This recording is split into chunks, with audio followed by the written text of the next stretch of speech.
श्री गणेशाय नमः। देवों के देव महादेव बहुत ही भोले माने जाते हैं, इसलिए उनका एक नाम भोलेनाथ भी है। पौराणिक मान्यता अनुसार भगवान शंकर को प्रसन्न करने के लिए किसी भी तरह के खास विशेष पूजन की आवश्यकता नहीं होती, क्योंकि कहा जाता है कि वह तो बहुत भोले हैं और भगत के मन की बात तुरंत समझ जाते हैं। अगर आप भी शिव की भक्ति और कृपा पाने के लिए सावन के सोमवार का व्रत करते हैं तो इस कथा से भोलेनाथ को प्रसन्न कर सकते हैं। एक बार किसी एक नगरी में एक साहूकार था। उसके घर में धन की कोई कमी नहीं थी, लेकिन कोई संतान न होने के कारण वह बहुत दुखी था। संतान प्राप्ति के लिए वह हर सोमवार का व्रत करता और पूरी श्रद्धा के साथ शिव मंदिर जाकर भगवान शिव और माता पार्वती की पूजा करता था। उसकी भक्ति देखकर एक दिन माँ पार्वती प्रसन्न होकर भगवान शिव से साहूकार की मनोकामना पूर्ण करने का निवेदन किया। पार्वती जी के आग्रह पर भगवान शिव ने कहा, हे पार्वती, इस संसार में हर प्राणी को उसके कर्मों का फल मिलता है और जिसके भाग्य में जो भी हो उसे भोगना ही पड़ता है। लेकिन पार्वती जी ने साहूकार की भक्ति देखकर उसकी मनोकामना पूर्ण करने की इच्छा व्यक्त की। माता पार्वती के आग्रह पर शिव जी ने साहूकार को पुत्र प्राप्ति का वरदान तो दे दिया, लेकिन उन्होंने बताया कि यह बालक 12 वर्ष तक ही जीवित रहेगा।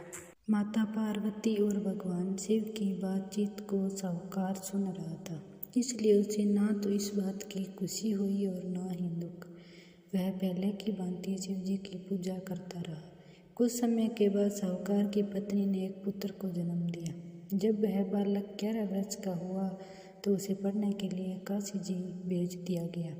साहूकार ने पुत्र के मामा को बुलाकर उसे बहुत सारा धन देते हुए कहा कि तुम इस बालक को काशी विद्या प्राप्ति के लिए ले जाओ। तुम लोग रास्ते में यज्ञ कराते जाना और ब्राह्मणों को भोजन दक्षिणा देते हुए जाना। दोनों मामा भांजा इसी तरह यज्ञ कराते और ब्राह्मणों को दान दक्षिणा देते काशी नगरी निकल पड़े।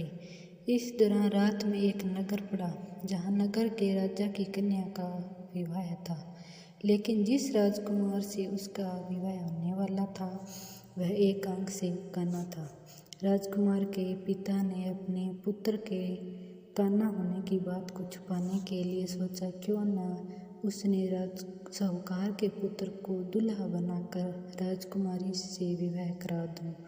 विवाह के बाद उसको धन देकर विदा कर दूंगा और राजकुमारी को अपने नगर ले जाऊंगा। लड़के को दूल्हे के वस्त्र पहनाकर राजकुमारी से विवाह करा दिया। साहूकार का पुत्र ईमानदार था, उसे यह बात सही नहीं लगी, इसलिए उसने अवसर पाकर राजकुमारी के दुपट्टे पर लिखा कि तुम्हारा विवाह तो मेरे साथ हुआ है, लेकिन जिस राजकुमार के संग तुम्हें भेजा जाएगा वह एक आंख से काना है। मैं काशी जी पढ़ने जा रहा हूँ।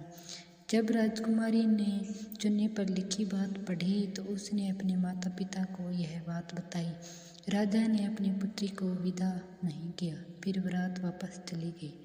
दूसरी ओर साहूकार का लड़का और उसके मामा काशी पहुँचे और वहाँ जाकर उन्होंने यज्ञ किया।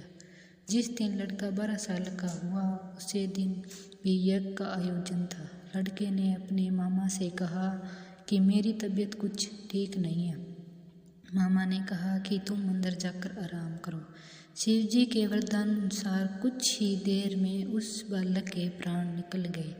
मृत भांजे को देख उसके मामा ने विलाप करना शुरू किया। क्षोभवश उसी समय शिवजी और माता पार्वती उधर से जा रहे थे। पार्वती माता ने भोलेनाथ से कहा, स्वामी, मुझे इसके रोने के स्वर सहन नहीं हो रहे, आप इस व्यक्ति के कष्ट को अवश्य। जब शिवजी मृत बालक के समीप गए तो वह बोले कि यह उसी साहूकार का पुत्र है जिसे मैंने 12 वर्ष की आयु का वरदान दिया था।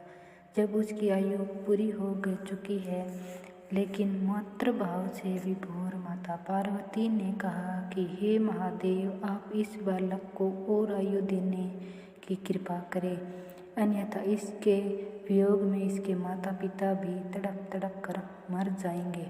माता पार्वती के पुनः आग्रह पर भगवान शिव ने उसे लड़के को जीवित होने का वरदान दिया। शिवजी की कृपा से वह लड़का जीवित हो गया।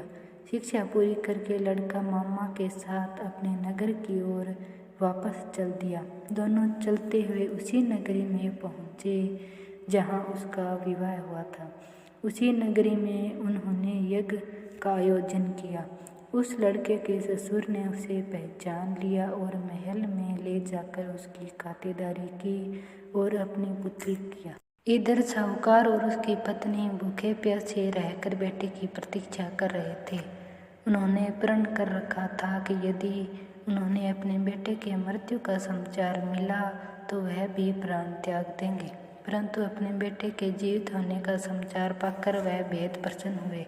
उसी रात भगवान शिव ने साहूकार के स्वप्न में आकर कहा, हे श्रेष्ठी, मैंने तेरे सोमवार के व्रत करने और व्रत कथा सुनने से प्रसन्न होकर तेरे पुत्र की लंबी आयु प्रदान की है। इसी प्रकार जो कोई सोमवार का व्रत करता है या कथा सुनता और पढ़ता है उसके सभी दुख दूर हो जाते हैं और उनकी सभी मनोकामनाएं होती है। यदि वीडियो अच्छा लगा तो वीडियो को लाइक और चैनल को सब्सक्राइब जरूर।